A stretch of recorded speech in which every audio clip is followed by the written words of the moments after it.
यानी पढ़ाई में पहले तो आपके पास होना चाहिए नॉलेज। पहले जानकारी नहीं है तो फिर कुछ भी नहीं आता। तो पहले तो आना चाहिए नॉलेज, जानकारी होनी चाहिए, और फिर जानकारी को सही ढंग से क्वेश्चन में पूछा क्या गया है, ये अटेम्प्ट करना होता है। मैं बार बार कहता हूं एग्जाम में सिलेक्शन होने के लिए दो चीजें चाहिए, और दोनों होती हैं तब जाके काम आता है। क्या क्या दो चीजें चाहिए? कई दो चीजें हैं। एक तो होता है नॉलेज, और एक होता है एक्यूरेसी लेवल। एक्यूरेसी लेवल कह लो, चाहे ये कह लो एरर का मामला कम से कम, गलतियां कम से कम, यानी सटीकता अधिक से अधिक। अगर आपको ज्ञान ही नहीं है, हमें अगर जानकारी नहीं है तो कंफर्म है कि without knowledge we can't achieve accuracy. तो आने का मतलब ही नहीं है। यानी ये तो पहली चीज है, ये पहले होगा, ये बाद की स्थिति है। अब दूसरी स्थिति क्या होती है कि हम कक्षा को अटेंड करते करते धीरे धीरे लगातार पढ़ते पढ़ते क्या गेन कर लेते हैं, नॉलेज तो गेन हो जाता है, लेकिन हमारे पास फिर भी एक्यूरेसी नहीं आती है, तो भी आप एग्जाम में पीछे रह जाते हैं।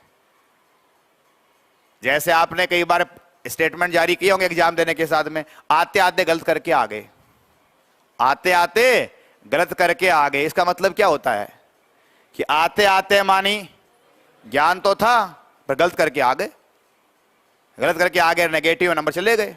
यानी जो सही थे वो भी नंबर खराब हो गए। नेगेटिव मार्क में जो है, जो आपके पास सही था उसको भी खा जाता है वो।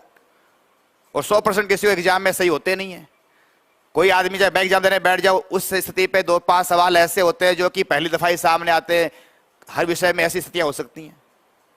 इसलिए इन जनरल की स्थिति बात है कि भाई हमारे पास ज्ञान है और फिर भी आते आते गलत करके आ गए। इसका मतलब क्या हुआ कहने का कि एक्यूरेसी अभी भी नहीं आ रही है। तो जिसके पास दोनों चीजें नहीं है, सिलेक्शन इसका भी नहीं होना है।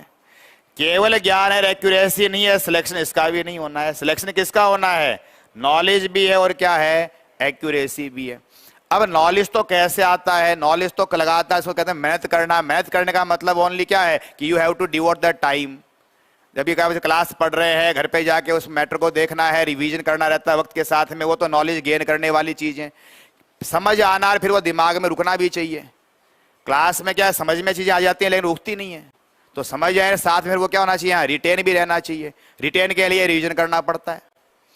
दूसरी बात एक्यूरेट, तो इससे तो क्या है, रिवीजन करने से, रेगुलरिटी रखने से, लगातार पढ़ने से तो हमें क्या रहता है, नॉलेज आता है और वो टिका रहता है। पर एक्यूरेसी किससे आती है? एक्यूरेसी आती है एक्सरसाइज करने से। एक्यूरेसी किससे आती है? एक्सरसाइज यानी सवाल करने से आती है। और सवाल आपको कहीं भी बोले साहब हमें, अब जैसे आपके पास सवाल हो सकता है, साहब आप ये पढ़ा रहे हो मैथ्स, हमें सवाल कहाँ से करें, किसी किताब में ही नहीं होते, गाइड में नहीं होते, या सब उसमें तो 50-60 सवाल दिए होते हैं गाइड में। तो अरे भाई साहब, इंग्लिश एक ऐसा मामला है, भाषा अंग्रेजी या हिंदी कोई हो, भाषा में तो उदाहरणों की कमी नहीं होती। जहां देखो भाषा छपी पड़ी है। किताब में कोई सा ही चैप्टर खोल लो और हर जगह सेंटेंस लिखे पड़े हैं, हर सेंटेंस पे चालू हो जाओ। अखबार उठाए, अखबार में सेंटेंस छपे पड़े हैं, चालू हो जाओ।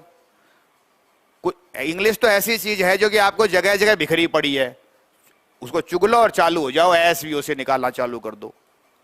इतने पागल हो जाओ कि तुम हर जगह एसवीओ से करना चालू कर दो बस।